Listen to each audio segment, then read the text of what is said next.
नमस्कार शेतकरी मित्रांनो, बंधूंनो. आज 12 एप्रिल 2026. मित्रांनो, एका वर्तमानपत्रामध्ये आलेल्या बातमीचं विश्लेषण आपण आज करणार आहोत. देशातील प्रमुख राज्यामध्ये कशा पद्धतीने हवामान असेल, कशा पद्धतीने दक्षिण पश्चिम मान्सून असेल, याचं एक विश्लेषण स्कायमेट आणि IMD यांच्या संयुक्त विद्यमानाने त्यांच्या आधारावर, त्यांच्या अनुमानाच्या आधारावर ही बातमी एका वर्तमानपत्राला प्रसारित झालेली आहे. त्या वर्तमानपत्राचं आपण सविस्तर माहिती आज पाहणार आहोत. मित्रांनो, राज्यों के लिए प्रमुख चेतावनी चार्ट 2026 मानसून विभाग IMD और स्काईमेट के अनुसार के आधार पर यह अनुमान लगाया है. सर्वप्रथम आपण मित्रांनो उत्तर पश्चिम जे राज्य आहेत यामध्ये HP, हरियाणा, दिल्ली, पंजाब, राजस्थान आणि मित्रांनो हा उत्तर प्रदेशचा भाग आहे, ज्याला आपण UP म्हणू, उत्तराखंड वगैरे त्याला लागून आहे. परत या संपूर्ण पट्ट्यामध्ये मित्रांनो इथं आपल्याला मोठ्या प्रमाणावर पावसामध्ये कमतरता दाखवलेली आहे. राजस्थानमध्ये प्रचंड प्रमाणात टेम्परेचरचा भाग या ठिकाणी दाखवलेला आहे.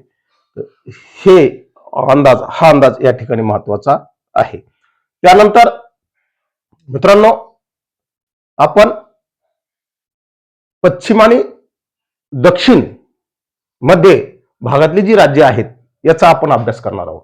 त्यामध्ये प्रामुख्याने गुजरात आहे, संपूर्ण मध्य प्रदेश आहे, महाराष्ट्र आहे आणि छत्तीसगड आहे. या प्रमुख राज्यामध्ये मित्रांनो येलो कलर आपल्याला या ठिकाणी दाखवलेला आहे.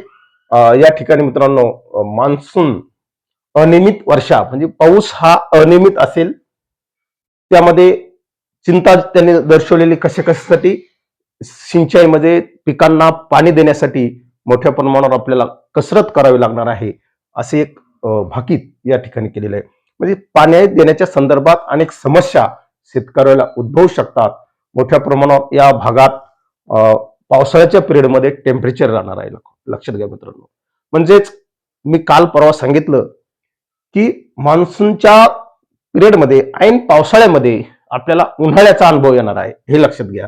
म्हणून या ठिकाणी तुम्हाला पाण्याची विहीर दाखवलेली आहे. आपण सातत्याने सांगितलेलं आहे पाणी आणि पैसा जपून वापरा. त्याचा अनुभव मित्रांनो 2026 आणि 27 मध्ये येणार आहे. तर लक्षात घ्या, हा संपूर्ण येलो कलर डेंजर झोन मध्ये आहे. कमी पावसाच्या संकेत या ठिकाणी या मॉडेलने दिलेले आहेत. दोन्ही मॉडेलचं हे संयुक्त विश्लेषण आहे आणि अशा पार्श्वभूमीवर शेतकऱ्यांनी सतर्क राहणे हे महत्वाचं आहे. कुणी घाबरून जाता कामा नये. आपल्या पिकांना वेळीच पाणी देऊन पिकांना संरक्षित करणे हे त्या कालखंडात अतिशय महत्वाचं असेल. त्यानंतर मित्रांनो दक्षिणेकडील जे राज्य आहेत याची आपण माहिती घेऊ. यामध्ये प्रामुख्याने केरळ आहे, तामिळनाडू आहे, कर्नाटक आहे, MP म्हणजे आंध्र प्रदेश आहे, तेलंगणा आहे. या दक्षिणेकडील राज्याचा समावेश यामध्ये आहे. या ठिकाणी मान्सून सामान्य नॉर्मल आहे, जास्तही नाही आणि कमी नाही. लक्षात घ्या.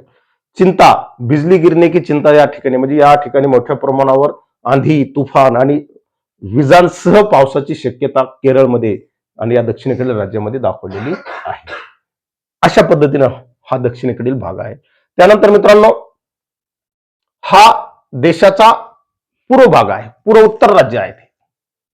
यामध्ये प्रामुख्याने मित्रांनो आग्नेय आशियाकडील राष्ट्र आहेत, त्यांना आपण 7 सिस्टर या नावाने ओळखतो. यामध्ये अरुणाचल प्रदेश आहे, त्रिपुरा आहे, मिझोरम आहे, सिक्कीम आहे.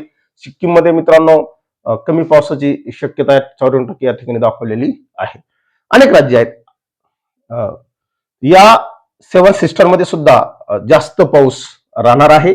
तसे हे भाग मित्रांनो जास्त पावसाचा आहे.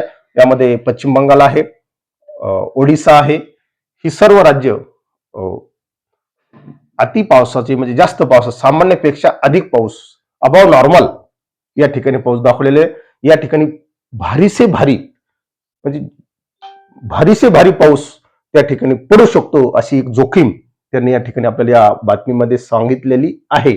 या सर्व पार्श्वभूमीवर मित्रांनो आपण महाराष्ट्रावर अधिक लक्ष केंद्रित करू. महाराष्ट्रामध्ये निश्चित येणाऱ्या काळात आपल्याला पाणी आणि पैसा जपून वापरावा लागेल, हे पुन्हा एकदा मी तुम्हाला या निमित्ताने सांगतो. मित्रांनो थांबतो. अधिक माहितीसाठी IMD ला फॉलो करा. जय हिंद, जय महाराष्ट्र.